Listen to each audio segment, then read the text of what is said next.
día jueves ya 7 de noviembre de 2019. Como les adelantábamos, esta mañana vamos a conversar con el presidente de la Asamblea Legislativa, el diputado Mario Ponce, diputado por el Partido de Concertación Nacional. Hay una cantidad importante de temas que tienen que ver con este órgano de Estado y otros temas de coyuntura política sobre lo que le vamos a pedir por su punto de vista. Decíamos que ayer fue la primera sesión plenaria presidida por Mario Ponce ya como presidente. Recordemos que él relevó al doctor Norman Quijano y estará presidiendo este órgano de Estado durante el próximo año y medio hasta que concluya la presente legislatura 2018-2021. Pero vamos a poner algunos hechos en contexto y luego pues le damos la bienvenida al presidente de la Asamblea Legislativa aquí a Hechos AM. Mario Ponce está por finalizar su primera semana como presidente de la Asamblea Legislativa. En su primer discurso aseguró que trabajará por la conciliación entre poderes de Estado e impulsará el diálogo permanente. Ponce aseguró que buscará consensos y apoyará al presidente de la Comisión de Hacienda, Guadalupe Vázquez de Gana, para lograr votos para la aprobación de 91 millones de dólares que el presidente Nayib Bukele ha pedido para la seguridad, más otros 109 millones que han ingresado recientemente para la tercera fase del Plan Control Territorial. Además, mostró su apoyo al presidente de la República en su decisión de expulsar a los diplomáticos venezolanos del país. Es de mencionar que el presidente legislativo esta semana anunció un decreto de retiro voluntario para el personal de la Asamblea Legislativa y aseguró que esas plazas serían congeladas. Sostuvo que uno de sus objetivos era mejorar la percepción que se tiene de la Asamblea y de los parlamentarios. Esta mañana, en la entrevista de Hechos AM, conversaremos sobre estos y otros temas con el presidente de la Asamblea, Mario Ponce. ¡Comenzamos! Así es, en este día jueves recibimos al presidente de la Asamblea Legislativa, al diputado Mario Ponce, diputado por Concertación Nacional.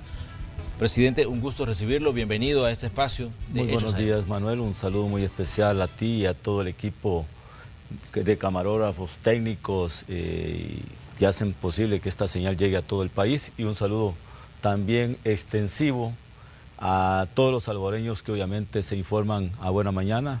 Quiero saludar a la gente de Candelaria, Cuscatlán, que están celebrando sus fiestas patronales, y por supuesto hacerlo extensivo a todo el departamento de Cuscatlán, a quien yo represento. Muy bien, que vaya nuestro saludo también para allá, para Candelaria, Cuscatlán. Bueno, diputado, hablemos de diferentes situaciones que ocurrieron ayer en su primera sesión plenaria, la primera sesión plenaria que usted preside ya. Me gustaría que me diera su punto de vista sobre lo que pasó. Hubo un debate hasta cierto punto un tanto acalorado con el pronunciamiento con el tema Venezuela. Y también en Venezuela hubo una reacción a todo lo que ha estado ocurriendo. El número 2 del chavismo, en este caso Diosdado Cabello, daba algunas declaraciones en un meeting y decía que la brisa bolivariana va a pegar por todo El Salvador como una represalia por la decisión del presidente Nayib Bukele de expulsar a la representación diplomática de Nicolás Maduro. Pero ¿cómo definiría usted este debate que se dio ayer en la plenaria con el tema Venezuela? Bueno, en primer lugar tienes que de alguna manera ver los temas de diferentes contextos y debemos de aclarar conceptos en este caso en particular. La decisión o el responsable de manejar las relaciones diplomáticas con el mundo entero es el presidente de la República, a través de su canciller. Y en este caso en particular, el país es parte de la OEA, de las Naciones Unidas, que son los foros internacionales a donde se discuten las diferentes problemáticas de los países. En este caso en particular hay una resolución de la enviada que en este caso fue la expresidenta Michelle Bachelet, que encontró graves violaciones a los derechos humanos en contra de la población venezolana y de la oposición. La decisión del presidente Nayib Bukele de expulsar a los diplomáticos, al cuerpo diplomático de Venezuela, es una señal de que está enviando en el que el régimen tiene que regresar a su estado de libertades y de democracia. No se puede ostentar un régimen dictatorial que atropelle las libertades individuales y colectivas. Nosotros somos amigos del pueblo venezolano, nosotros no estamos rompiendo relaciones diplomáticas y de amistad con el pueblo venezolano. Este es un respaldo al soberano que está pidiendo libertad, que está pidiendo paz, que está pidiendo democracia. Entonces, verlo desde ese punto de vista, esta es una de las medidas políticas entre estados para mandar un mensaje al pueblo venezolano que no están solos, no están solos. Entonces, el respaldo político del comunicado de ayer es un respaldo político al presidente Nayib Bukele por comportarse a la altura o por estar a la altura de los regímenes democráticos del mundo. Eso no es de alguna manera hacer un rompimiento o expulsar a un diplomático porque en este caso en particular no coincidimos en la forma de pensar, no. Es simple y sencillamente mandar un mensaje para que Venezuela empiece a construir una ruta de salida a donde diseñen, digamos, el relevo o la alternancia a través de la vía democrática, que entre en un diálogo sincero con la oposición, que programen una elección a donde el soberano decida y regrese a su estado de libertad, a su estado democrático como lo era Venezuela antes. ¿Considera usted lógica la reacción que se ha dado de parte del régimen chavista, lo que decía Diosdado Cabello? Porque ayer algunos medios retomaban las declaraciones y decían que este personaje político venezolano había hecho hasta cierto punto una amenaza al presidente de la República por lo que había ocurrido. Él decía lo siguiente: en algún momento se va a quedar sin saldo, le decía al presidente Nayib Bukele, se le van a acabar los megas y tendrá que gobernar El Salvador, y cuando usted crea que la gente no se ha dado cuenta que ya se le acabaron los megas, que no tiene cobertura, que ya no tiene saldo, la brisa bolivariana pegará por todo El Salvador y usted sabrá lo que yo le estoy hablando.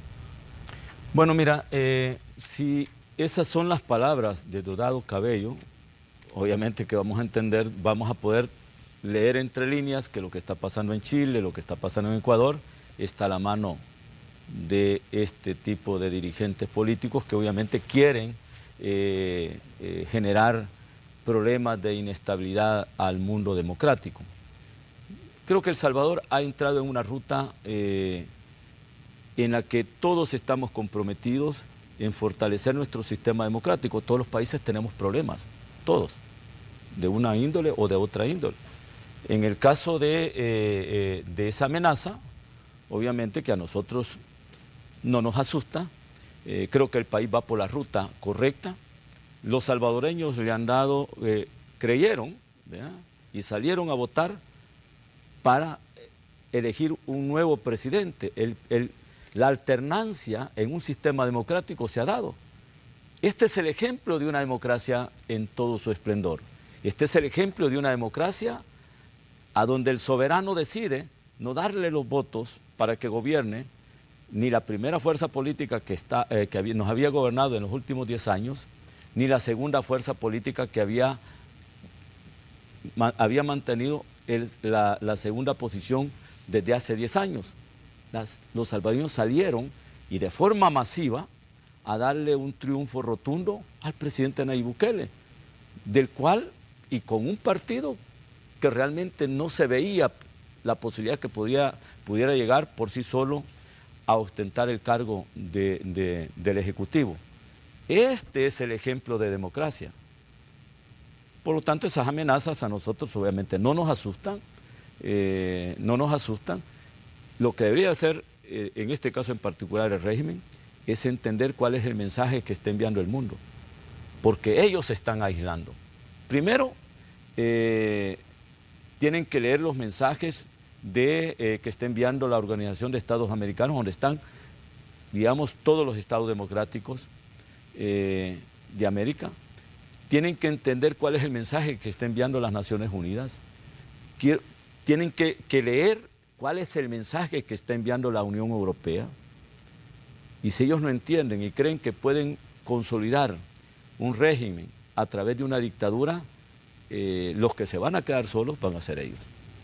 Muy bien, eso en cuanto a la discusión que hubo ayer en la Asamblea Legislativa sobre el tema Venezuela y este pronunciamiento que pues hacía este órgano de Estado sobre este tema que ha generado también mucho debate en El Salvador. Vamos a otro tema que ha estado pues presente en la vida de los salvadoreños y sobre lo que muchos han estado comentando. El caso de una de una víctima de agresión, en este caso una menor de edad que fue pues agredida por un magistrado de Cámara de nombre Jaime Escalante. Ayer ustedes como Asamblea Legislativa ya comenzaban a ver, digamos, por lo menos los temas legales que se tienen que resolver para enfrentar este tipo de casos. Nos enterábamos que ustedes van a crear una comisión para que estudie todas las reformas legales que tienen que ver con este tipo de situaciones y cerrar esos portillos que en determinado momento la ley pudo haber dejado para que este tipo de conductas que se están juzgando en este caso, pues no se deje un espacio para que un presunto agresor sexual escape de la mano de la justicia. ¿Cómo analizan ustedes este caso, presidente? Y qué decirle al ciudadano que está indignado, está molesto, hemos visto protestas, hemos visto pronunciamientos de todo tipo sobre esta situación. En efecto, nosotros hemos revisado la legislación en materia penal con relación a este tipo de delitos. Y creo que si la ley es demasiado, digamos, si la sanción es muy, digamos, suave, en este caso en particular, creo que ya escuchaste al fiscal el día de ayer, cómo explicaba y cuál es, digamos, hasta dónde puede llegar la fiscalía. Nosotros tenemos que ver el presente y el futuro y tenemos que de alguna manera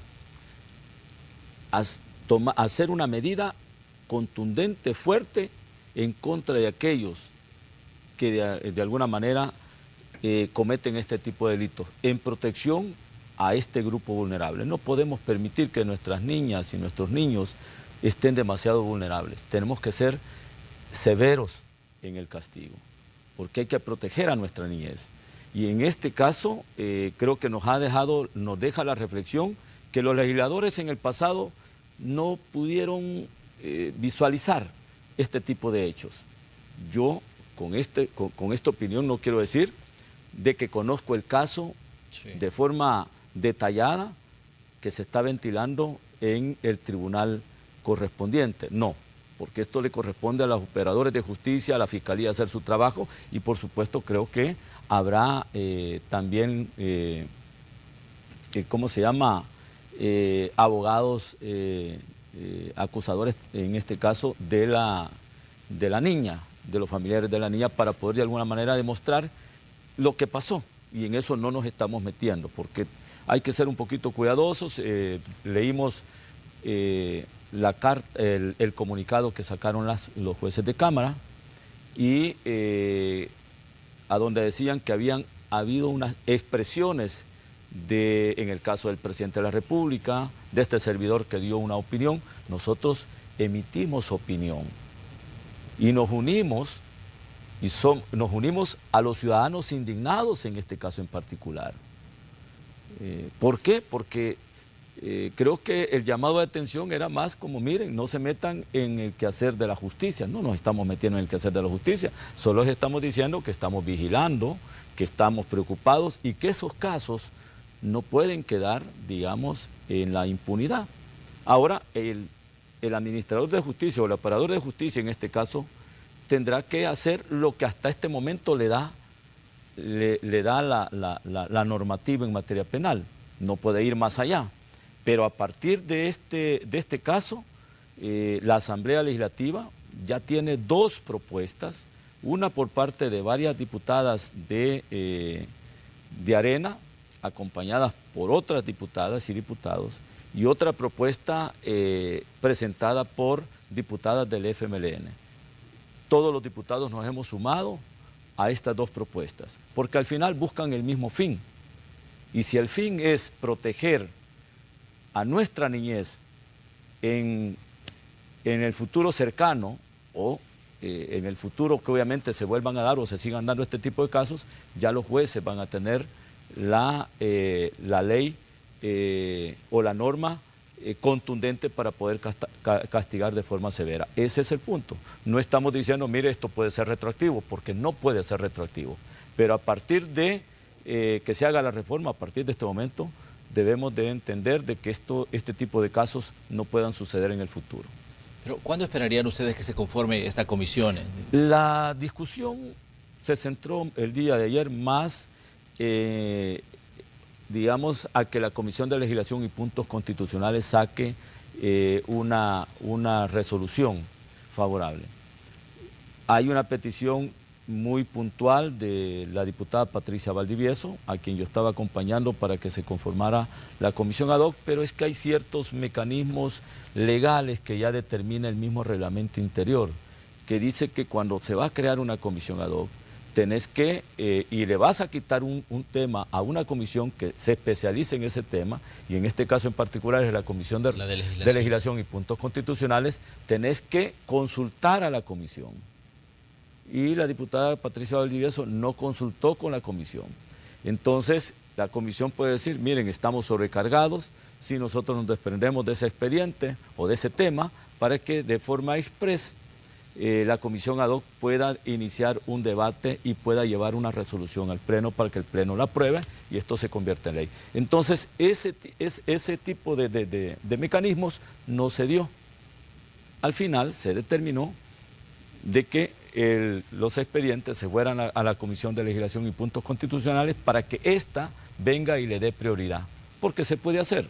Claro. Se puede hacer. Entonces le hemos pedido a los diputados, miembros de la Comisión de Legislación y Puntos Constitucionales, para que trabajen y nos presenten lo más pronto posible una propuesta de reforma en los términos que lo han propuesto ambos grupos parlamentarios y todos los que se han sumado a él.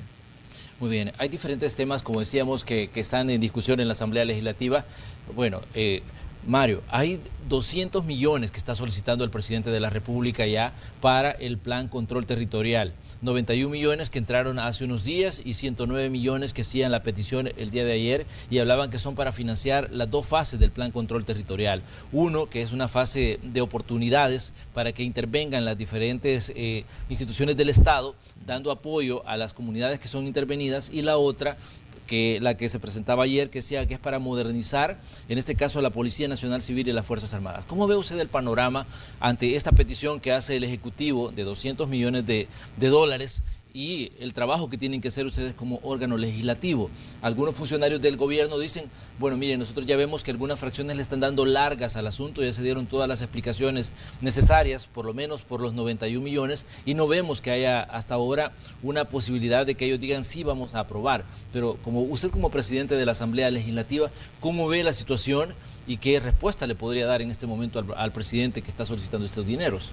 Bueno, yo he visto el interés de los diputados de la Comisión de Hacienda de estudiar de forma minuciosa la primera petición que tiene que ver con los 91 millones de dólares. La de 109 no ha llegado porque esa va para la fase 3. Los diputados que conformamos esa comisión y los 84 diputados en términos generales, debemos de entender y debemos, ver los resultados del esfuerzo que está haciendo el Gabinete de Seguridad, liderado, por supuesto, por el Presidente de la República. Y si en el plan de control territorial, paso 1, hay resultados tangibles, la gente lo está percibiendo, sería un grave error de parte de los 84 diputados y de los miembros que conformamos la Comisión de Hacienda no darle los recursos para la segunda fase y la tercera fase. Se ha dado recursos para la parte que tiene que ver, para la parte represiva y para la parte del control. Pero tú también debes de entender que el gobierno tiene que tirar puentes, tiene que tirar oportunidades para los jóvenes que obviamente están en alto riesgo. Y aquí es a donde viene la parte de las oportunidades. Tú no puedes ser un Estado represivo. Todo represión, todo represión, todo represión. Tenés que abrir los espacios a la oportunidad. Y en este caso en particular, la fase 2 es para abrir los espacios para aquellos jóvenes que no han caído en el crimen de las pandillas. Es para decirles, aquí viene una oportunidad para que ustedes se preparen y sean hombres y mujeres de bien para esta sociedad salvadoreña. Cuando estás hablando, digamos, de la construcción de los cubos, estás hablando de los 28 millones para poder, ha sido de alguna manera ha sido objetada, digamos, porque se va a manejar en la Feria Internacional. Ese es más o menos el gran debate. Lo que está diciendo la segunda fase y el planteamiento que está haciendo el gobierno del presidente Nayib Bukele es que estos 91 millones de dólares van para la parte de prevención, no es para comprar municiones, no es para comprar armas, es para empezar a entender de que aquellas comunidades olvidadas, de las cuales la gente se siente frustrada, se siente marginada, empiecen a ver la mano invisible del Estado. Y es que ese es el punto. El barrio, la colonia, que en un barrio o una colonia donde no te llegue el agua, la pregunta es, o te llega una vez al mes o 2 veces al mes, la pregunta es, ¿crees que la gente de allí está satisfecha? ¿Crees que la gente te va a aplaudir? La gente se siente de alguna manera frustrada porque el Estado no se ve por ningún lado, no les arregla su camino, no le llevan los servicios básicos.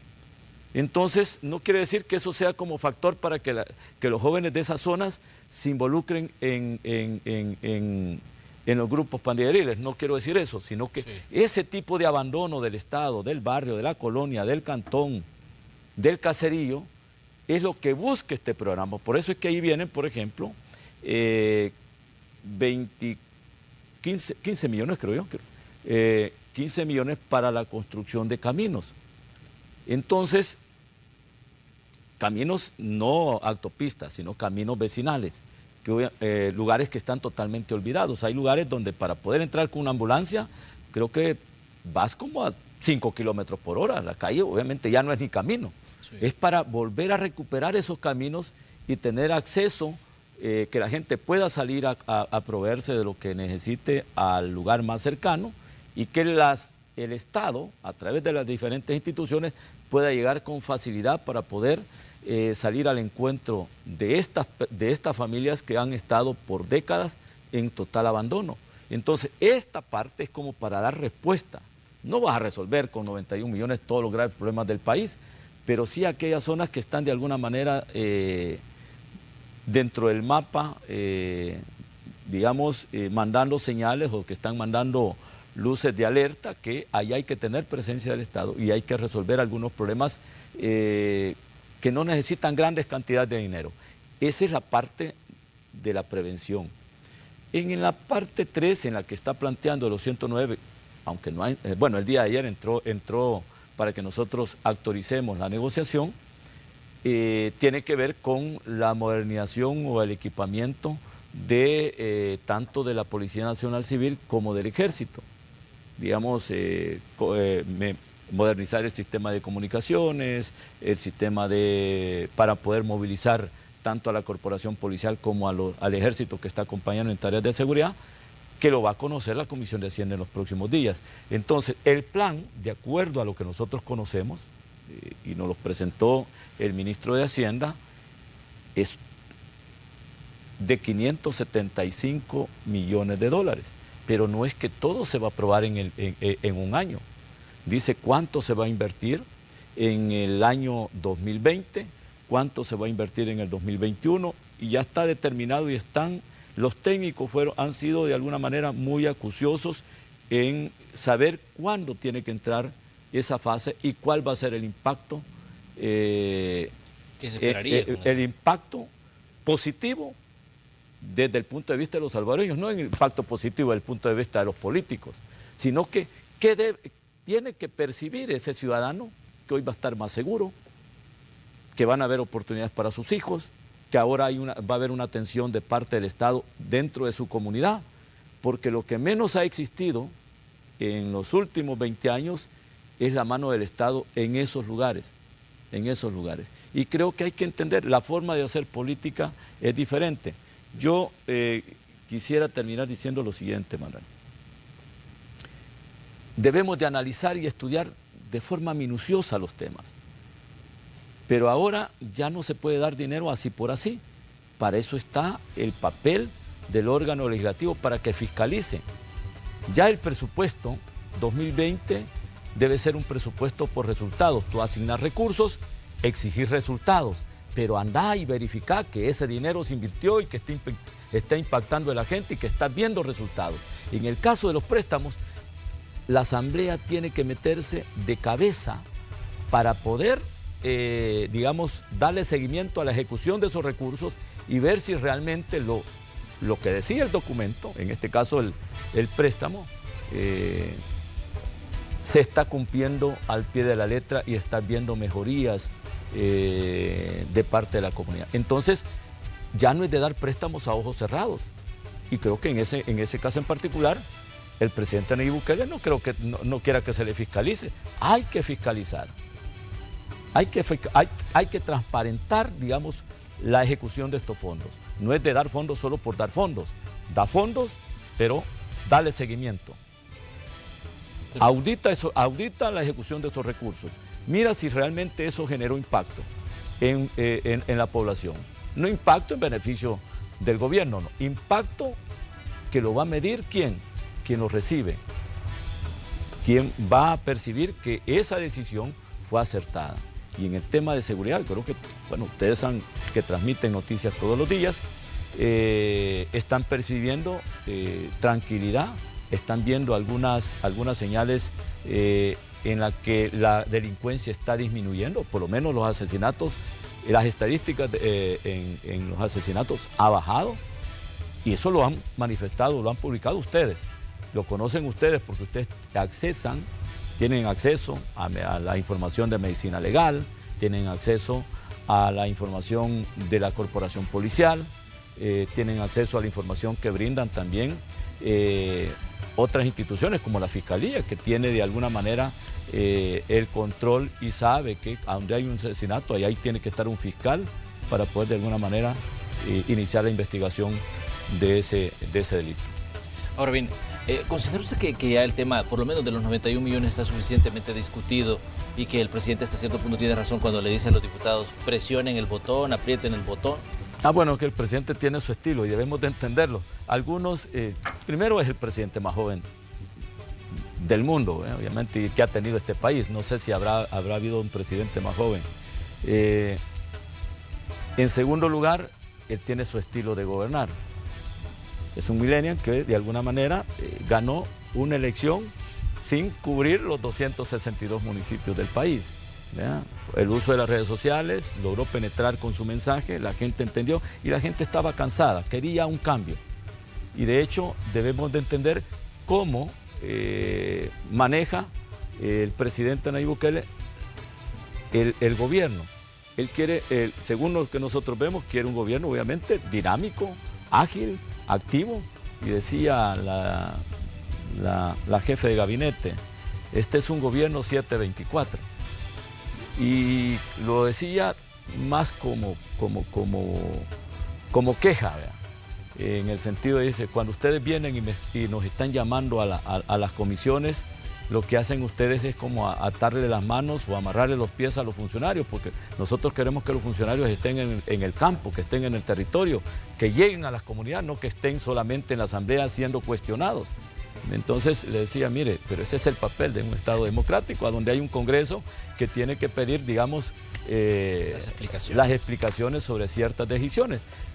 Y en eso tenemos que entender de que esa es parte de las reglas, es parte de nuestro sistema.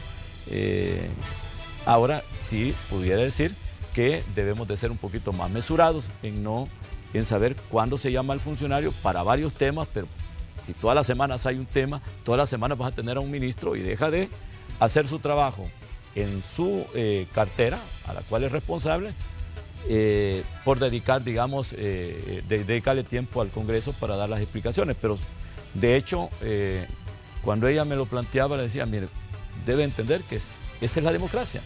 Y en una democracia hay un Congreso que siempre está, de alguna manera, cuestionando algunas decisiones. Y si dan las explicaciones claras, precisas, concretas, a las preguntas concretas que hagan, pues simple y sencillamente el funcionario va a salir rápido y se va a ir a hacer sus tareas diarias. Entonces, digo esto porque si ellos de alguna manera se sienten frustrados al ver que no logramos tener los votos suficientes para poder aprobar los 91 millones de dólares. Y termino con esto. Y lo he dicho en otras televisoras, lo he dicho en algunas emisoras. Y este es, digamos, lo digo porque esto es así, creo que tú lo conoces. Si al presidente Nayib Bukele le va bien con todo esto que está haciendo, los esfuerzos en materia de seguridad, el país va a empezar a ver resultados diferentes. El empresario no quiere invertir más. ¿Por qué? Porque hay un ambiente de inseguridad, hay extorsiones por todos lados. Yo no sé, tú puedes preguntar cuántas extorsiones tiene Diana, Coca-Cola, La Constancia, Lido, las empresas grandes que distribuyen sus rutas. ¿Cuántas rutas están siendo extorsionadas? Si logramos controlar, si el presidente logra controlar, digamos, el tema de la delincuencia y logramos bajarlo como Estado a la mínima expresión, el empresario va a ser menos extorsionado, va a poder de alguna manera producir más, vender más, conquistar otros nichos de mercado. Vamos a ver a pequeños emprendedores resurgiendo, porque aquí el problema es que tú te vas a poner a tu barrio, a tu colonia, una pupusería, una tiendita, más tardar en poner la tiendita o la pupusería para que te estén poniendo la extorsión. Entonces te la cierran a los 15 días o al mes, te la están cerrando. Entonces el tema de la seguridad es clave. Sin seguridad no hay inversión, sin seguridad no hay oportunidades, sin seguridad no hay forma de resolver el resto de los problemas. Entonces el tema de seguridad es la clave de todo. Y si este es el gran tema, ¿por qué no darle los votos? Y le pido a los diputados, a mis compañeros diputados, que fiscalicemos, que hagamos un plan de fiscalización de la ejecución de esos fondos, porque ese es el papel del órgano legislativo, fiscalizar, políticamente hablando, las acciones del Ejecutivo, pero no hay que asfixiarlo, no hay que, digamos, entorpecerle los planes que están orientados en este tema. Ese es mi punto de vista. Y yo estoy convencido que si a los otros gobiernos les hemos dado miles de millones en materia de seguridad y no vimos resultados, sería un grave error no darle los recursos a este gobierno que en el cual la gente está viendo resultados en corto plazo. Sino por preguntar de todos los 17.000 millones de dólares que se han prestado, que estamos pagando, que es deuda que tenemos, de cuál es la mayor parte, hacia dónde se ha orientado la mayor parte de esos 17.000 millones. En materia de seguridad, desde el 2000 para acá, con la mano dura, super mano dura, y luego todas las medidas que se han dado en este caso en particular. No está pidiendo 5.000 millones el presidente, está pidiendo 91 y 109. Es más, el plan, de acuerdo a su estrategia, son alrededor de 575. El resto está financiado vía ingresos corrientes netos del presupuesto. Y ahí viene una porción importante, digamos, dentro del presupuesto 2020 para mantener la seguridad pública, la operatividad, digamos, de la corporación policial, de forma tal de que solo se refuerza con préstamos ciertas medidas especiales. No es el aparato de seguridad. Eso ya tiene un financiamiento producto de los impuestos que tú pagas y que pagamos todos los salvadoreños. Muy bien, vamos a hacer una pequeña pausa comercial. Cuando regresemos, vamos a hablar de otro tema que está en discusión en la Comisión de Hacienda, el Presupuesto General de la Nación 2020. Hay algunos puntos que nos gustaría conocer, pues el punto de vista en este caso del presidente de la Asamblea Legislativa, considerando también que tiene pues mucha experiencia trabajando en esa comisión de este órgano de Estado. Regresamos enseguida, somos el espacio de la entrevista de Hechos AM.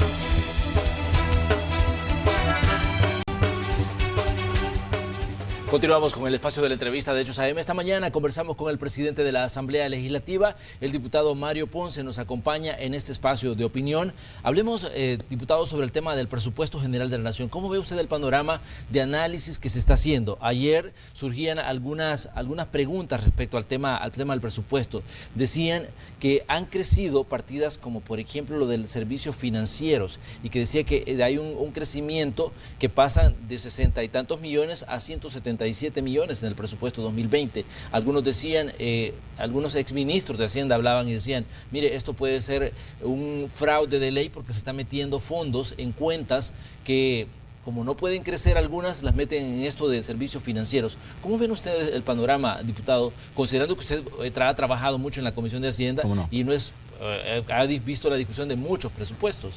Bueno, mira, cada gobierno tiene su estilo de presentar su presupuesto y puede hacer que, de acuerdo a las observaciones hechas por los diputados, vengan algunas cifras escondidas bajo ciertas, digamos, bajo ciertas partidas o ciertos rubros. Lo cierto es que el presupuesto está siendo discutido abiertamente, públicamente, y cualquier observación que se haga, digamos, sustentada técnicamente, el Ejecutivo está en la obligación de modificar, digamos, y transparentar la orientación de esos recursos. El presupuesto no es un documento privado, es un documento público. Y de hecho comparto, digamos, el señalamiento o la opinión vertida por algunos exministros de Hacienda, en este caso en particular. Si ahí hay un señalamiento en la parte que tiene que ver con gastos financieros, obviamente que eso es lo que obviamente tú has planteado, entonces que se diga por dónde tiene que, qué tiene que decir, cómo tiene que estar planteado y hacia dónde tienen que estar orientados esos recursos que están en esas partidas, entre comillas, supuestamente escondidas, porque no podés esconder información. Entonces, si el gobierno viene y le dice, miren, sí, señores diputados, creemos de que pues no hay problema, podemos modificar sin cambiar el monto, porque la partida la podés modificar, el nombre de la partida, y puedes decir, esta partida no se va a llamar así, y va a ir orientada a esta parte. Y si por ahí es donde está el problema, simple y sencillamente entremos en la fase de construcción de acuerdos para que tengamos un presupuesto lo más pronto posible. El presupuesto es el instrumento financiero más importante del país con el cual el país funciona. Desde ahí se orientan los recursos a salud, a educación, a seguridad, a la construcción de obra física básica para el desarrollo del país. Desde ahí se hace Estado. Entonces, si hay una observación muy puntual, y en efecto lo hemos discutido con algunos diputados, especialmente con el doctor Rodolfo Parker, que estuvimos viendo, digamos, ese apartado dentro del presupuesto 2020, lo menos que pudiéramos hacer nosotros es no buscar una salida, digamos, para poder darle lo más pronto posible el presupuesto al Ejecutivo, y esto va a mandar señales a las calificadoras de riesgo, a la banca multilateral, de que El Salvador está dando certeza jurídica, no va a provocar, digamos, alguna situación en la que nos pongan en una situación de aprietos, valga la redundancia, y nosotros para poder emitir deuda tengamos que colocar deuda con intereses demasiado elevados. Eso da tranquilidad a los mercados, da certeza de que El Salvador va por la ruta correcta cuando hay acuerdos políticos.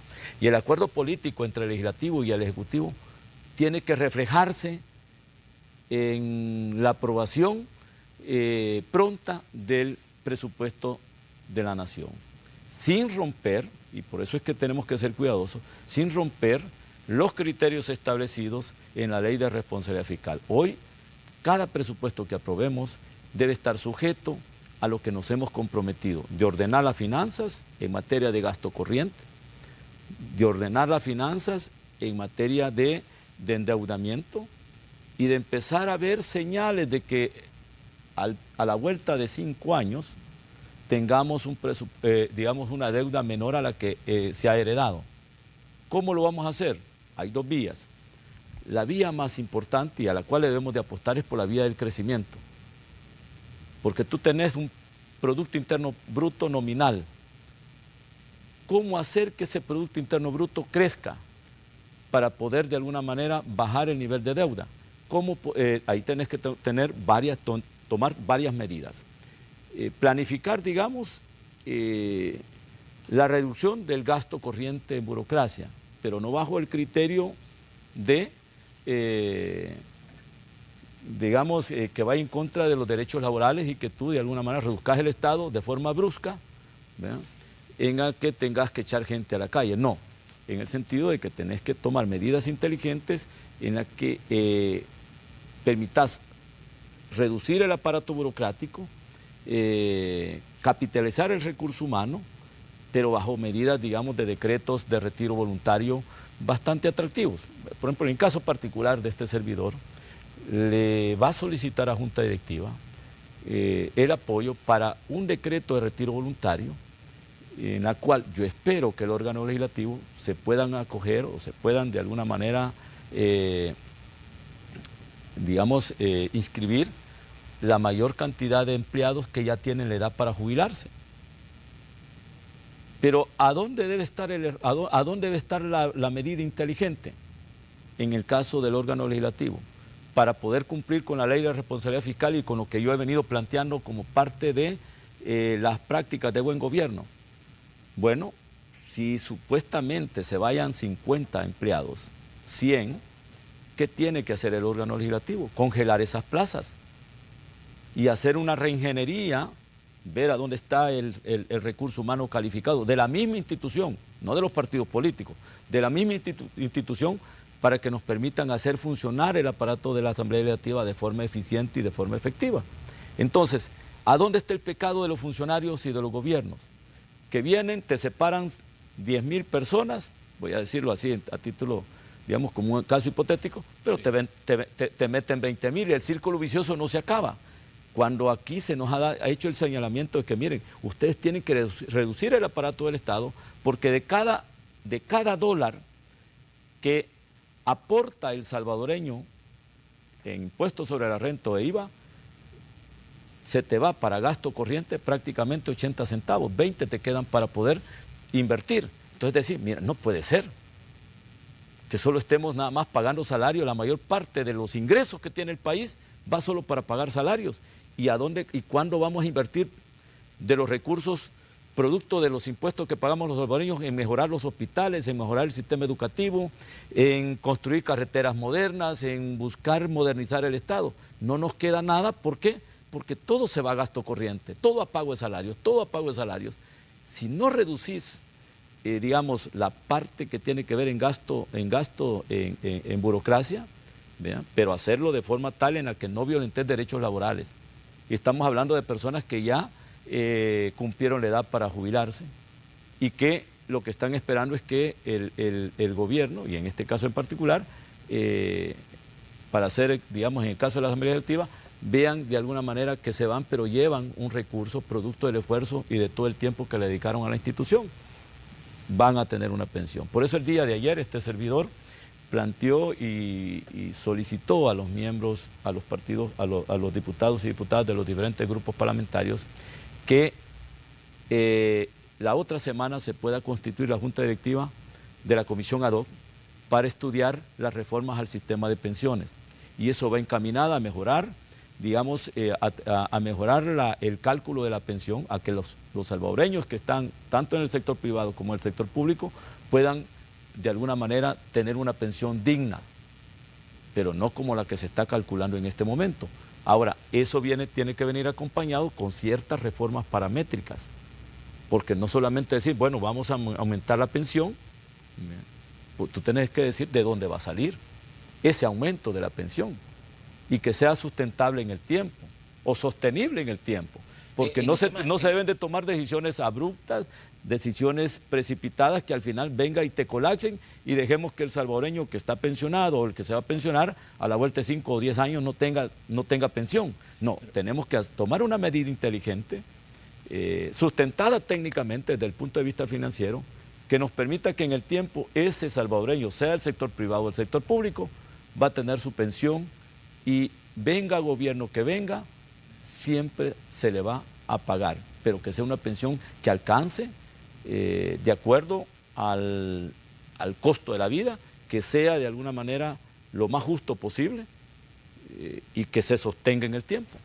Ahora bien, ¿considera usted que el tema pensiones es definitivamente una bomba de tiempo? Es una bomba de tiempo. Porque durante mucho tiempo se ha dicho, la reforma de 2017 solo fue un parchecito fue una reforma fiscal, fue una reforma más con carácter fiscal. Para solventar los problemas que tenía el gobierno en ese momento, en 2017, y que es necesario entrar al debate. De hecho, la comisionada de Operaciones y Gabinete decía que también que ellos están interesados en entrarle al tema, porque ha surgido además ya un movimiento fuera de organizaciones que dicen, miren, es necesario que se hable ya del tema pensiones, porque esto en cualquier momento va a explotar. usted decía, nosotros ayer ya hicimos el llamado para que se reactive el tema en la Asamblea. Ya está la comisión ad hoc, fue constituida por el doctor Norman Quijano, pero no se activó. El día de ayer este servidor, con las potestades que obviamente le da la Constitución y el reglamento interior, llamó ya mencionamos quiénes van a ser parte de esa comisión ad hoc, para que se constituya la junta directiva, se elige un presidente, un secretario, un relator, y que inicien, y vamos a ponerle a disposición, la junta directiva que yo presido, tiene que ponerle a disposición todo el recurso técnico necesario para generar un debate serio, que nos permita aterrizar con una buena propuesta para los trabajadores, tanto el sector privado como el sector público, que están de alguna manera demandando una solución al problema. No podemos seguir dilatando, digamos, o engavetando este tema. Mi responsabilidad como presidente del órgano legislativo es conocer cuáles son los temas prioritarios que deben de tener la atención del Congreso. Y este es un tema prioritario, como es prioritario el presupuesto, como es prioridad para este servidor los préstamos en apoyo al tema de seguridad que necesita el gobierno. Entonces, mi compromiso, mi obligación es tratar de poner el tema en la mesa de debate, pero no estar en un debate estéril, sino sacar conclusiones prontas que nos permitan ver soluciones de corto o de mediano plazo, pero no seguir de alguna manera este tema, no lo quiero estudiar, lo engaveto. ¿Qué hago con eso? Estoy dilatando una solución. Cuando yo venga y tome una decisión, una solución tardía, ya hemos tenido, digamos, ya nos ha explotado el problema en la cara. Y este es un tema, y tú lo has dicho, y creo que todos lo conocemos, el tema de pensiones es una bomba de tiempo.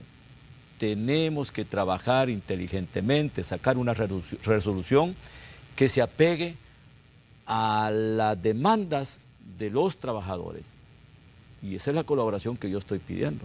No estoy imponiendo, estoy solicitando. Estoy solicitando que nos conectemos con los grandes temas de la realidad nacional. No podemos darle la espalda a esos temas. Que no estemos nada más con las condecoraciones, que el reconocimiento. Está bien, porque es parte del quehacer de un Congreso, ¿verdad? Que estemos de alguna manera haciendo pequeños parches a ciertas leyes. No, hay que tomar los temas, los grandes temas del país, con mucha seriedad y ser contundentes, que como Estado, como órgano de Estado, estamos comprometidos en construir las soluciones, del país. El Ejecutivo solo no puede, porque el Estado funciona, digamos, los tres órganos del Estado funcionan de acuerdo a sus competencias. Este órgano del Estado, el que yo presido, tiene una competencia y una responsabilidad que tiene que verse reflejada. El ciudadano tiene que evaluar, el ciudadano tiene que ver si realmente estamos haciendo bien las cosas o no estamos haciendo bien las cosas. Y en este caso en particular, el tema financiero, el tema presupuesto, el tema de apoyo financiero para las medidas que ya antes hemos mencionado, el tema de pensiones, como otros temas, digamos, en materia de inversión, necesitan la atención del Congreso y que pongamos todas nuestras energías para empezar a ver resultados. No podemos ser aves de paso en las cuales nos dejemos huellas. Este servidor quiere dejar huella, quiere ver resultados a la vuelta de año y medio, quiere ver resultados a la vuelta de 3 años de las decisiones acertadas que tomamos. Mario, hay una situación que me llama la atención. Usted cuando comenzaba su trabajo como presidente de la Asamblea decía, yo quiero ser un presidente de consensos. Pero hay situaciones en las que obviamente en la Asamblea es difícil lograr esos consensos. El presidente de la República señalaba hace unos días que hay un alineamiento entre Arena y el FMLN, decía, para bloquear decisiones del Ejecutivo. Y él decía de que por esto desconocía el liderazgo, en este caso del presidente del partido Arena, de Gustavo López Davison. Usted como presidente de la Asamblea, ¿percibe que ese alineamiento del que el presidente habla? Bueno, yo creo que esa es la apreciación del presidente. Me imagino que ellos tienen más información sobre ese tema y de hecho no me puedo sumar, digamos, a a ese señalamiento o a esa apreciación. Puede ser que sí, puede ser que no. Sí hay ciertas decisiones que ya deberían de estar siendo tomadas o que ya deberíamos de estar de alguna manera listos para construir ese acuerdo. Y eso genera de alguna manera una situación de incertidumbre, en el caso para el gobierno. Y en eso creo que tú y yo estamos claros. Si tú ves que estamos debatiendo, discutiendo, pero nunca aterrizamos, de hecho lo ves como un desgaste, lo ves como dilatar una medida. Y creo que por ahí es donde el presidente Nayib Bukele está diciendo, miren, yo veo que este tema del financiamiento, del apoyo al tema de seguridad, del apoyo a la aprobación al presupuesto, lo veo que lo están dilatando. En el caso del presupuesto es normal, porque yo no creo que en ninguna legislatura no haya llamado a los funcionarios que tienen asignado las cifras presupuestarias para poder ejecutar, digamos, la política pública que le determina a cada cartera de Estado, de salud, de educación, de educación. Eso siempre. No hacerlo sería, de alguna manera, aprobar un presupuesto sin debate, sin discusión. Para eso se llaman a los ministros, para que defiendan su presupuesto y nos digan qué tanto va a impactar dentro de las decisiones que va a tomar en el año para el cual se va a ejecutar ese presupuesto. Entonces debemos de entender lo que es normal, pero tenemos ¿cuánto tiempo? Tenemos por lo menos hasta el 30 de noviembre, puede ser que al final determinen que lo podemos llevar hasta el 15 de diciembre. Lo cierto es que entre más rápido aprobase el presupuesto, más certeza jurídica le das al Estado, mejor imagen le construís al Estado salvadoreño ante los ojos del mundo. Pero si tú retrasas, si no hay un acuerdo político entre el legislativo y el ejecutivo, ¿qué señal estás enviando? Que aquí en este país no se puede invertir, que aquí vivimos en un pleito eterno entre ejecutivo y legislativo. Entonces, el compromiso nuestro es cómo encontrar, digamos, o empujar las salidas a la problemática en los temas que antes te he mencionado. Y puede hacer que la apreciación tenga asidero, esté sustentada en una, digamos, en la realidad de lo que está percibiendo el gobierno salvadoreño. Pero en el caso de los préstamos, yo espero de que se hagan las modificaciones, si es que hay que hacer algunas modificaciones, o que se aclare de forma detallada, digamos, lo que está objetado con relación a los 28 millones para los jóvenes de la cuarta generación o la cuarta revolución industrial, es que a donde están orientados. Esta es una idea que viene de, digamos, de la Fundación Slim, que se está poniendo en práctica en México, a donde se piensa de alguna manera preparar a los jóvenes con mayor capacidad intelectual, con mayor conocimiento en tecnologías y que puedan ser de alguna manera, dar un salto de calidad en este caso en particular. Pero si lo detallan, o explican de forma detallada y eso es suficiente para la toma de decisión, pues bien. Entonces, en el caso de lo que va para mejoras de caminos, también se debe de decir, miren, esto va para construir tantos kilómetros de carretera, pero esto va para comprar maquinaria pesada para que nos permita a nosotros como Estado salir al encuentro de aquellas comunidades en las cuales no alcanzan los 91 millones, pero tenemos la maquinaria, solo le vamos a meter combustible, vamos a contratar a los operadores y vamos a salir al encuentro para reparar esos caminos que están en mal estado de las diferentes comunidades a lo ancho y a lo largo del país, que es por ahí donde estaba siendo objetado, porque alguien decía, mira, dividí. Y como las matemáticas obviamente son exactas, decía alguien, mira, dividí de forma sencilla, estamos hablando de 15 millones de dólares para la parte que tiene que ver de caminos, y lo dividís entre, no sé si 24 kilómetros, te salían $625,000 por kilómetro, 24 kilómetros de carretera. Entonces uno decía, bueno, es que va a costar $625,000 un camino vecinal que lo que tiene son 6 metros de superficie de rodamiento con un hombro de 1 metro, digamos, cuando ese es el valor, supuestamente, de una vía de autopista. Entonces, pero ya habían ellos dijeron, miren, puede ser que obviamente exista una equivocación, no son todos, no estamos hablando de que eso va a costar los 24 kilómetros que se piensan construir. El kilómetro va a andar más o menos entre los 200 a los $275,000, digamos, de kilómetro construido. el resto va para comprar maquinaria pesada. Ah, entonces, pero eso tiene que decirlo. ¿Verdad? Mario, hay una serie de situaciones que ocurrieron previo a que usted llegara a la presidencia de la Asamblea Legislativa. Arena dijo claro que ellos querían una modificación del protocolo de entendimiento y que, bueno, Gustavo López Davison dijo no queremos ni que Mario Ponce ni que Guillermo Gallegos en determinado momento asuman la presidencia de la Asamblea Legislativa, y eso lo dijo Gustavo López Davison en varias ocasiones cuando se hablaba de la modificación del protocolo. El FMLN dijo, bueno, en determinado momento vemos que sí es posible, aunque luego se echó para atrás y dijo, no, que sea Mario Ponce quien asuma la presidencia de la Asamblea. En determinado momento, los argumentos que ellos daban y decían, no queremos a una presidencia legislativa que sea sumisa a las decisiones del presidente. ¿Qué responde usted ya hoy que usted ya es presidente de la Asamblea, ante estos cuestionamientos que hacían a la posibilidad del trabajo que usted va a hacer como presidente durante el año y medio que le toca, digamos, asumir esta gestión? Bueno, mira, uno debe entender de dónde viene, digamos, ese tipo de argumentos, y lo entendía. Al final, romper un protocolo, pues eso es fácil, ¿verdad? Si ellos de alguna manera podrían tener la correlación.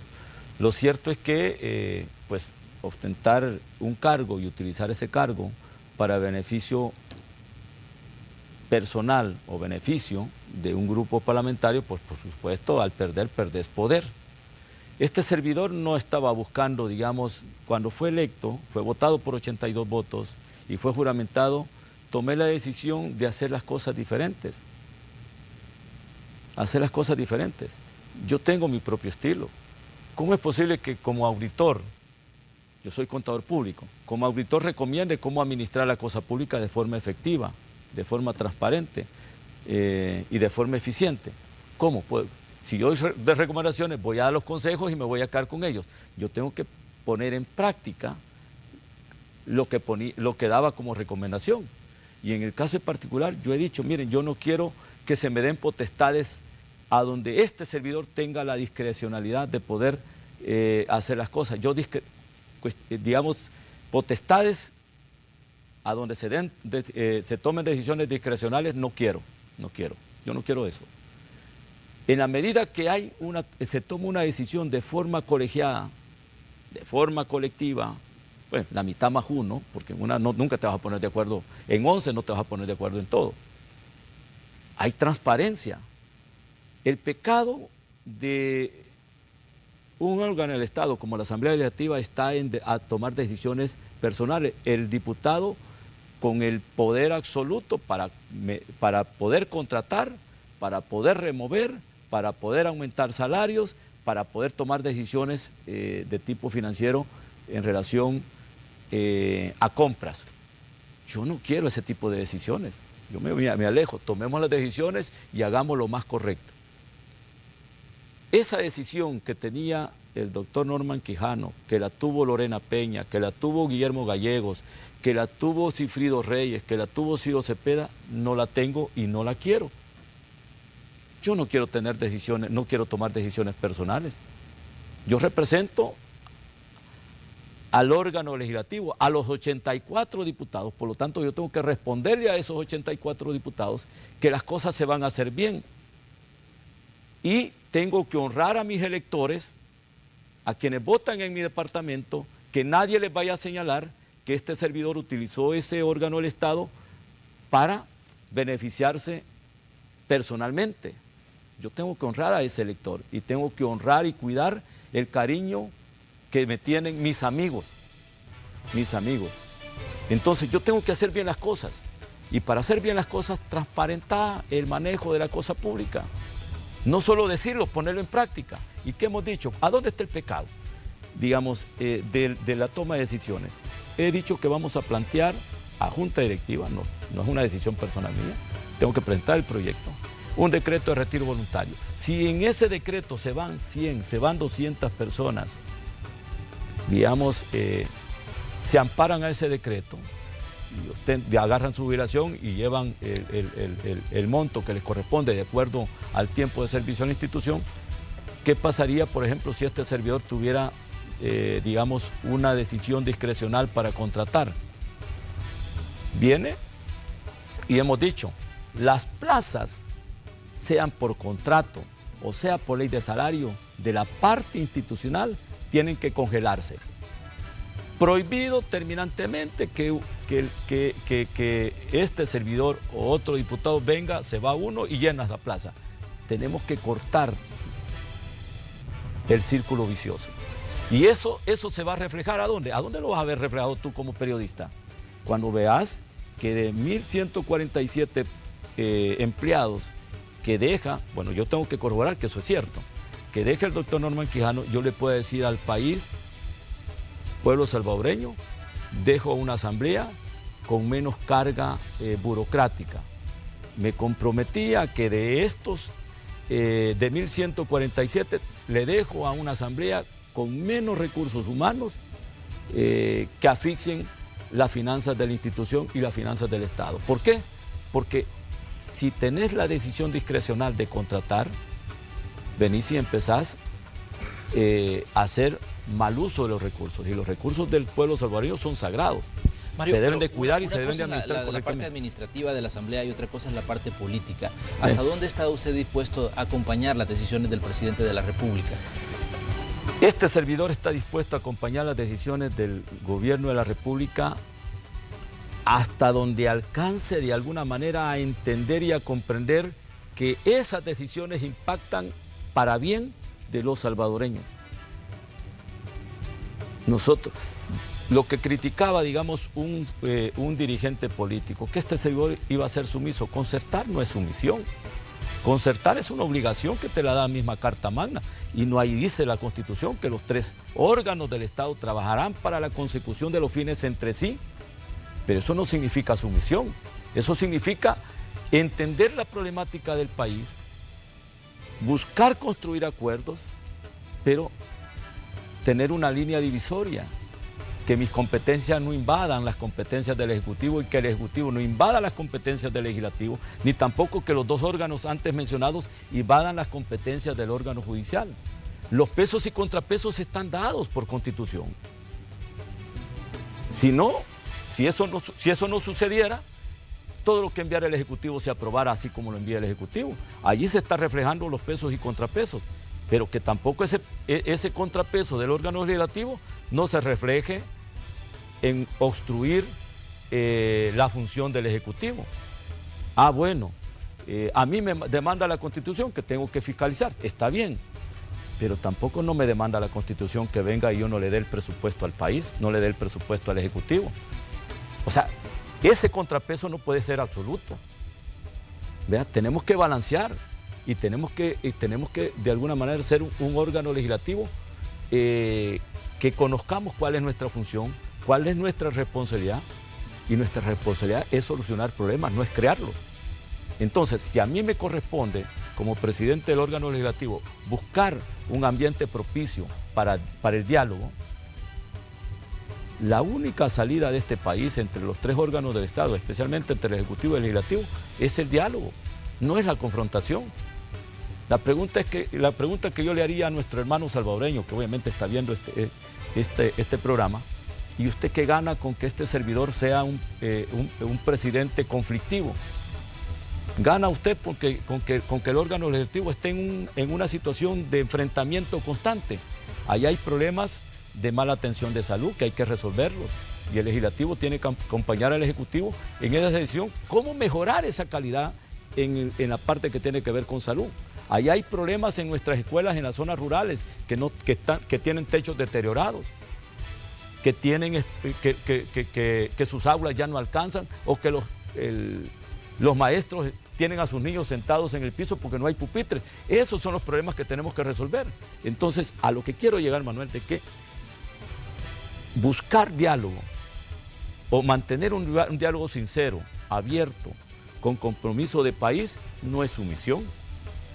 Es entender las realidades del país y es buscar un mecanismo que nos permita construir acuerdos. Entonces, yo diría, si tuvimos un conflicto armado que, de acuerdo a los datos, fueron alrededor de 75.000 muertos, pero existió una capacidad en aquel momento del gobierno del presidente Cristiano de forma inteligente que la guerra no se podía ganar, el conflicto no se podía, digamos, ganar por la vía armada, y que hubo una comandancia del FMLN que estuvo dispuesto a deponer las armas y conquistar el poder por la vía del voto del soberano. Bueno, el resultado está ahí, conquistaron el poder por la vía pacífica, por la vía democrática, y han sido gobierno 10 años. Entonces, ¿ves? ¿Y cómo se alcanzó ese acuerdo? Con diálogo. Definitivamente no se construyó, no se construyó con la fuerza, con el poder de la fuerza del Estado. No se construyó con eso, se construyó dialogando, viendo lo que al país le conviene. Y ese acuerdo de paz es un ejemplo del mundo. Entonces debemos de entender que si ahí hay un mensaje, ahí está clara, digamos, cuál es la ruta que diseñaron los acuerdos, los que construyeron la paz en el país en el 92. Simple y sencillamente subámonos a esa ruta de construir acuerdos políticos en materia de seguridad social, en materia de todos los aspectos de la vida cotidiana de los salvadoreños a través del diálogo. Muy bien. Palabras del presidente de la Asamblea Legislativa hoy aquí en Hechos AM. Mario, le queremos agradecer que nos haya hecho espacio en su agenda para atendernos y para darnos pues, su punto de vista sobre diversos temas que quedan ahí en la agenda de trabajo de la Asamblea Legislativa. Obviamente hay algunos puntos que se nos quedan en el tintero, pero también dejamos abierta la invitación para que nos acompañe en futuras ocasiones a medida vayamos avanzando en esta gestión que le corresponde a usted durante el próximo año y medio y que llevará pues, hasta el cierre de la legislatura 2018-2021. Gracias por estar aquí. Muchas gracias, Manuel. Tenga, pues, éxito en sus labores. Muchas gracias, Manuel. Obviamente no tocamos parte de cuál va a ser el estilo de administrar el órgano legislativo, digamos, y por qué nosotros estamos evitando no estar sobrecargando la Asamblea Legislativa con profesionales de afuera del órgano legislativo. Estamos potencializando el recurso humano y esa decisión nos está permitiendo ahorros. Solo, por ejemplo, el llamamiento de 4 gerentes que obviamente este servidor ha llamado, son empleados que tienen 10, 15, 25 años. Solo ahí le estamos ahorrando a la institución alrededor, de acuerdo al análisis financiero, en 4 contrataciones, alrededor al año, $189.000. Entonces, esas son medidas concretas, contundentes de la buena administración. Entonces, este servidor debe de seguir por la ruta de poner en práctica, valga la redundancia, las prácticas de buen gobierno. Y el buen gobierno se basa en eficiencia, eficacia, economía, legalidad y transparencia. Y así debe ser. Muy bien, Mario. Le agradecemos sus palabras y le agradecemos, como decíamos, su tiempo. Que tenga usted buen día. Muchas gracias, Mario. Vamos nosotros a la pausa comercial. Regresamos con más de Noticiero Hechos en cuestión de minutos.